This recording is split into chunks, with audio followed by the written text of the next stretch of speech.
देख रहे हैं इन डार्क राजकुमार के साथ। इन डार्क में आज की कहानी हमारे साथ शेयर की है शिवम जी ने। तो सबसे पहले शिवम जी, आपका बहुत बहुत धन्यवाद अपनी कहानी हमारे साथ शेयर करने के लिए। दोस्तों, अगर आपके पास भी ऐसी कोई कहानियां हैं तो हमारे साथ जरूर शेयर करें।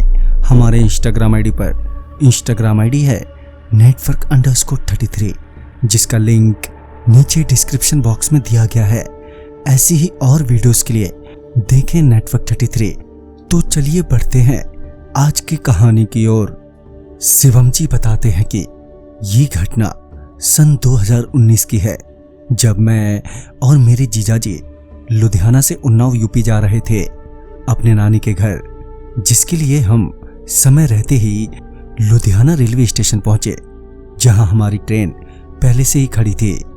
स्टेशन पर काफी भीड़ थी और ट्रेन में भी, मगर हमारा तो रिजर्वेशन था, तो हम लोगों को सीट की चिंता नहीं थी। तभी हम भीड़ में से होते हुए अपने S5 के कोच में पहुंचे और अपने सीट पर जाकर आराम से बैठ गए।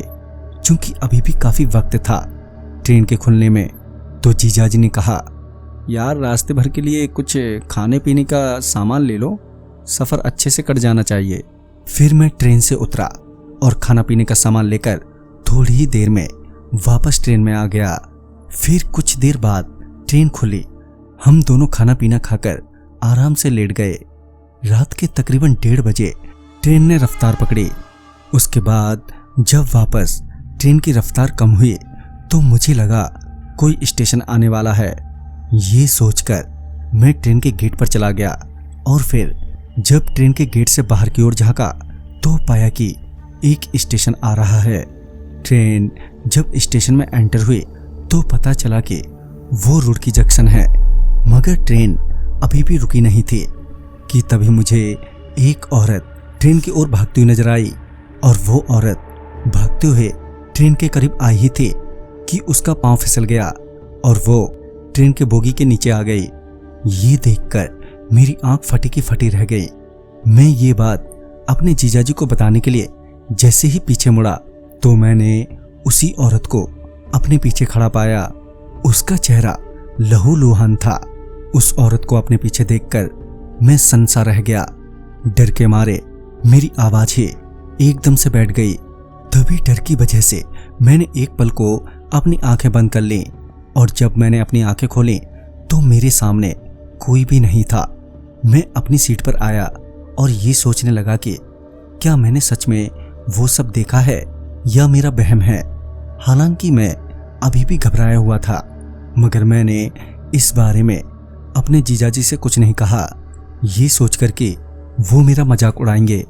रात के करीब 3 बजे जब ट्रेन लश्कर पहुंचने वाली थी तो मैं टॉयलेट के लिए गया। मैं टॉयलेट करके वॉशरूम से बाहर आ ही रहा था कि मैंने फिर उसी औरत को अपने सामने खड़ा पाया। इस पर मैं समझ गया कि ये मेरा भ्रम नहीं है, ये सच में हो रहा है। वो औरत मेरी ओर बढ़ने लगी। उसे अपनी ओर आता देख मेरे रोंगटे खड़े हो गए। पूरा शरीर एकदम से ठंडा पड़ने लगा। मेरी सांसें भी अब तेज हो गई थी और वो औरत मुझसे सिर्फ 1 हाथ की दूरी पर थी। मुझे समझ नहीं आ रहा था कि अब क्या करूं कि तभी मुझे मेरे जीजाजी की आवाज सुनाई दी, जो मुझे आवाज देते हुए कह रहे थे, अरे साले साहब, पूरा सफर बाथरूम में ही बिताना था तो रिजर्वेशन क्यों करवाया। वो भी मेरे सामने ही खड़े थे, मगर उन्हें वो औरत दिखाई नहीं दे रही थी। फिर जब उन्हें एहसास हुआ कि मैं डरा हुआ हूं तो वो मुझे पकड़ते हुए बोले, क्या हुआ, घबराए हुए क्यों। और फिर वो मुझे अपने साथ सीट पर ले गए और जीजाजी के छूते ही वो औरत भी वहां से गायब हो गई। मैंने बाद में जीजाजी को सब बात बताई, मगर उन्हें यकीन ही नहीं हुआ, क्योंकि वो भी तो उस वक्त वहीं थे। फिर उन्होंने ऐसा कुछ क्यों नहीं देखा।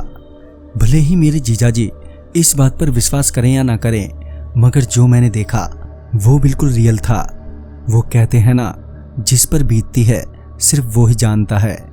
तो दोस्तों, इस कहानी में बस इतना ही। कहानी आपको पसंद आई हो तो लाइक शेयर करें और साथ ही हमें कमेंट बॉक्स में ज़रूर बताएं। तो मैं आपका दोस्त राजकुमार जल्दी ही मिलूंगा आप ही की भेजी हुई एक नई कहानी के साथ। तब तक के लिए बाय एंड टेक केयर।